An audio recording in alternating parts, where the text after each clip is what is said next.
let f of xy equal to x cube minus 2y cube, right? The curve along del square f is equal to 0 is. What is del square f? This is xy, that is the two-dimensional Laplacian operator, right? This is Laplacian equation. So what is del square f? That is dou square by dou x square plus dou square by dou y square. This is our Laplacian operator of f. What is f?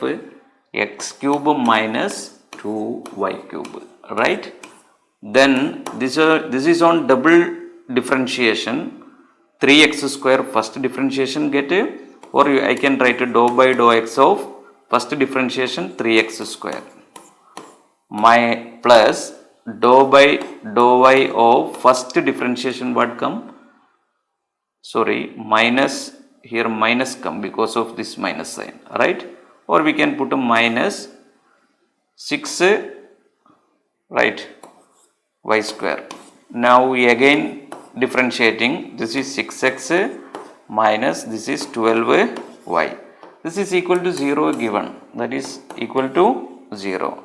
Then 12y equal to 6x, right? Or you can write x is equal to 2y. X is equal to 2y. Then option B is correct, right? So this is all about this section. In the